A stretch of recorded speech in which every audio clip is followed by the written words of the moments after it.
Vocês sabiam que até as crianças mostram que elas são por suas ações e o seu procedimento revela se elas são puras e justas?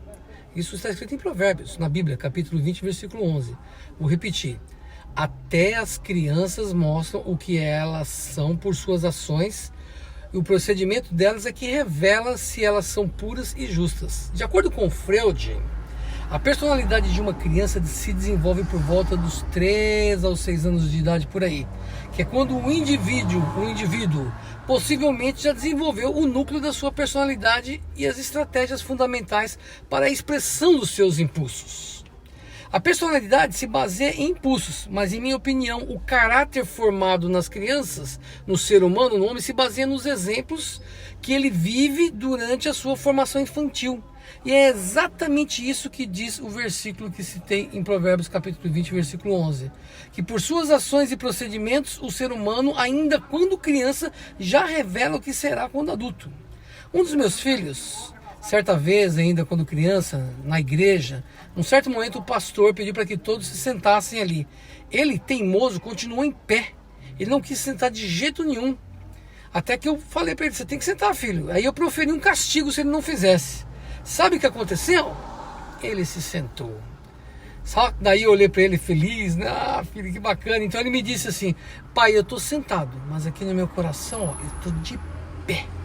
Olha só, muitos anos se passaram, ele continua igual a mesma pessoa que ele era quando criança. Por que será?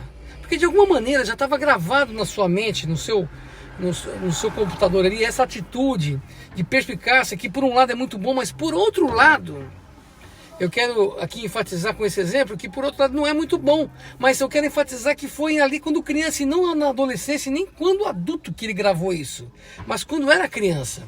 Na época que a Bíblia foi escrita, as crianças não eram valorizadas, mas Jesus mostrou que se importa com elas, pois o próprio Criador valoriza a criação, amando a sua criação sem distinção, desde criança até o final da vida, de adulto, velho, branco, negro, qualquer tipo. As crianças devem receber, portanto, por parte dos adultos uma devida atenção e respeito com relação aos seus sentimentos e atitudes. As crianças observam tudo atentamente ao seu redor e gravam cada cena em sua mente. Isso certamente influenciará em sua formação cultural e de caráter. Por isso, vale mais o nosso comportamento de vida e exemplo do que as nossas próprias palavras no ensino e educação. A mídia investe fortemente nas suas crianças, pois ela descobriu que é uma faixa etária mais fácil de se influenciar. Desde que elas nascem, elas recebem informações e estímulos de as mais variadas situações e intenções.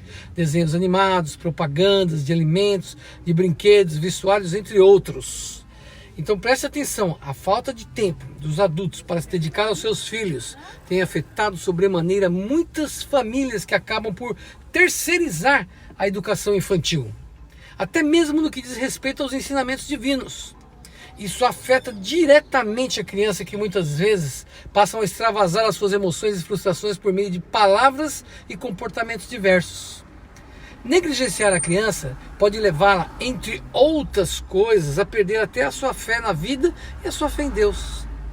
Havia uma criança que ia à igreja com seus pais e já aos 4 anos de idade ela tentou entregar sua vida a Jesus.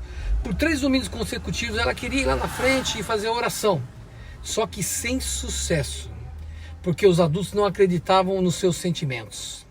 Certo dia, um pastor foi convidado a pregar nessa igreja e não subestimou a atitude daquela criança, mas se abaixou e fez a oração com o garoto. Ele entregou a vida para Jesus, permitiu que ele se convertesse ali e que Jesus fizesse parte da sua vida. Hoje, aquela criança é um pastor. Interessante, não? Não se esqueça de encaminhar as crianças para o bem, para o caminho que agrada ao Senhor, que é, em primeiro lugar, a responsabilidade da família, dos pais, daqueles que estão ali como genitores. Quanto mais cedo elas forem instruídas segundo os princípios bíblicos, menos provável será que elas se desviem desses caminhos. Provérbios 22:6 fala assim: ensina a criança no caminho que ela deve andar, e quando for velho não se desviará dele. Então, gente, o melhor que você pode fazer hoje para uma criança, para o seu filho, é dar amor para ele e rechear ele de atenção, ensinando um bom caminho, dando um bom exemplo de condução nos caminhos do Senhor, dando um bom exemplo de vida, um bom exemplo como pai, como tio, como avô, como amigo, sempre exemplo vai valer muito mais do que as suas palavras, tá bom? Que esse dia da criança seja que você possa guardar em seu coração aí e ser um bom exemplo para todas as crianças que você conhece. Isso daí vai influenciar com certeza. Deus abençoe.